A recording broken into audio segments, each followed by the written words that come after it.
Hi Mark, I'm Terry from Freshman Speaking and Listening Class Section B, and my student number is 54. Today I'm going to read the speech from Zach Ebrahim. I am the son of a terrorist. Here's how I chose peace. On November 5th, 1990, a man named El Sayed Nosser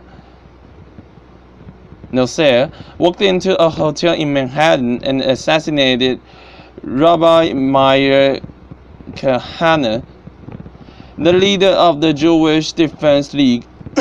Nosser was initially found not guilty of the murder, but while serving time on lesser charges, he and other men began planning attacks on a dozen New York City landmarks, including tunnels, synagogues, and the United Nations headquarters.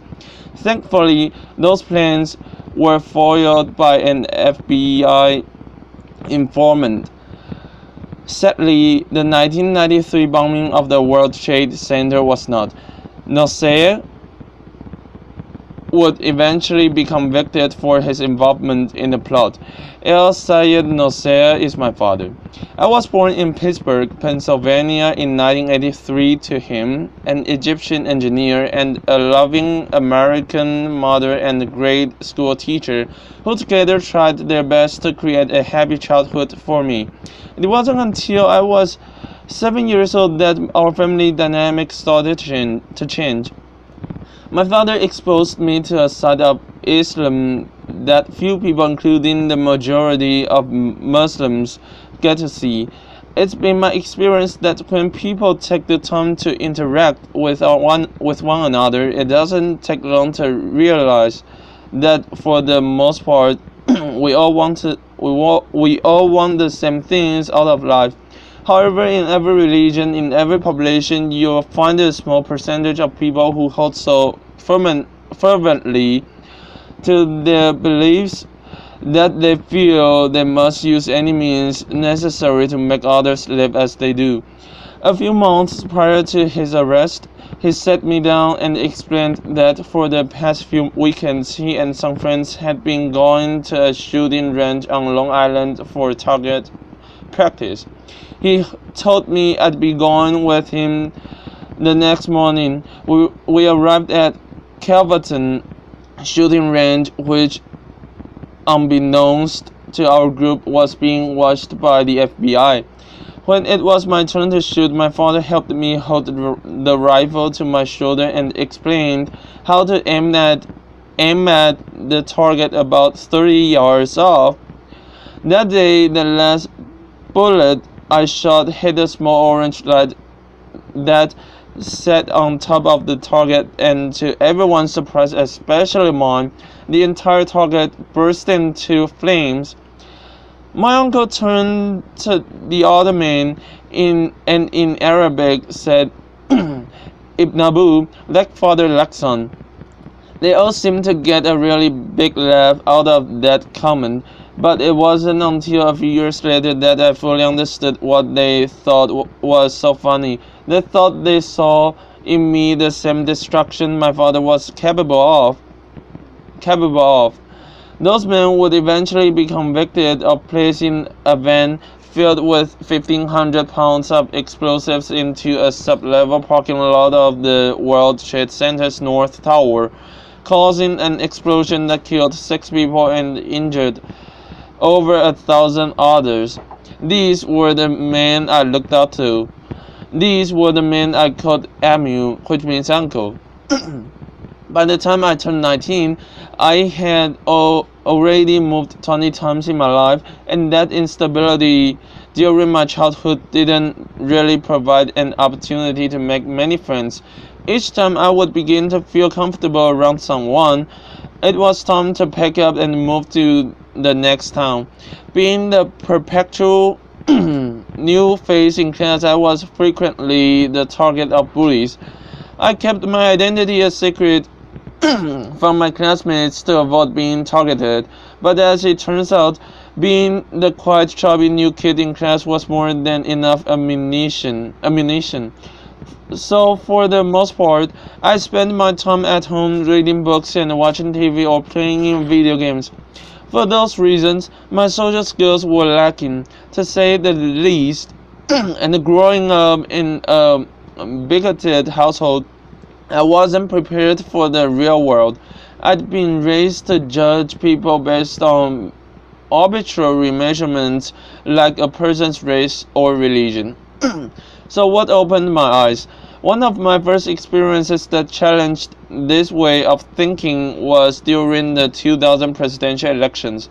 Through a college prep program, I was able to take part in the National Youth Convention in Philadelphia.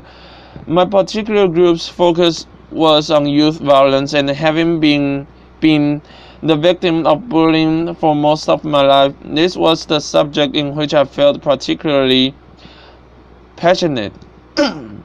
The members of our group came from many different walks of life. One day, toward the end of the convention, I found out that one of the kids I had befriended was Jewish. Now, it had taken several days for this detail to come to light, and I realized that there was no natural animosity between the two of us. I had never had a Jewish friend before, and frankly, I felt a sense of pride in having been able to overcome a barrier that for most of my life I had been led to believe was insurmountable. Another major turning point came when I found a summer job at Busch Gardens, an amusement park. There I was exposed to people from all sorts of faiths and cultures, and that experience proved to be fundamental to the development of my character. Most of my life, I'd been taught that homosexuality was a sin, and by extension, that all gay people were a negative influence.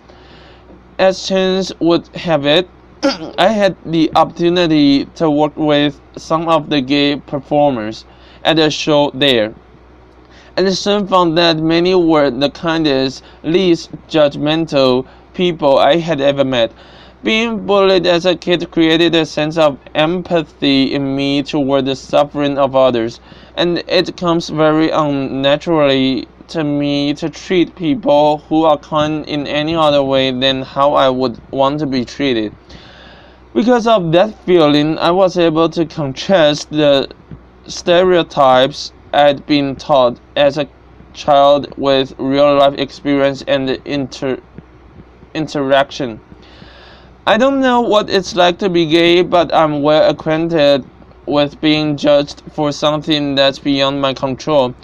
Then there was the Daily Show. On a nightly basis, Jon Stewart forced me to be intellectually honest with myself about my own bigotry, and helped me to realize that a person's race, religion, or sexual orientation had nothing to do with the quality of one's character. He was in many ways a father figure to me when I was in desperate need of one. Inspiration can often come from an unexpected place, and the fact that a Jewish comedian had done more to positively influence my worldview than my own extremist father is not lost on me. One day I had a conversation with my mother about how my worldview was starting to change, and she said something to me that I will hold dear to my heart for as long as I live. She looked at me with the weary eyes of someone who had experienced enough dogmatism to last a lifetime, and said, "I'm tired of hating people." In that instant, I realized how much negative energy it takes to hold that hatred inside of you. Ebrahim is not my real name. I changed it when my family decided to end our connection with my father and start a new life. So why would I out myself and potentially put myself in danger? Well, that's simple. I do it in the hopes that perhaps someone someday who is compelled to use violence may hear my story and realize that there is a better way, that although I had been subjected to this violent, intolerant ideology that I did not become fanaticized. Instead, I choose to use my experience to fight back against terrorism, against the bigotry.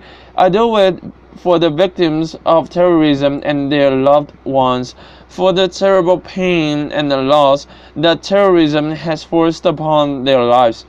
For the victims of terrorism, I will speak out against these senseless acts and condemn my father's actions. And with that simple fact, I stand here as proof that violence isn't inherent in one's religion or race, and the son does not have to follow the ways of his father. I am not my father. Thank you, applause. Thank you, everybody, applause. Thank you all, applause. Thanks a lot, applause.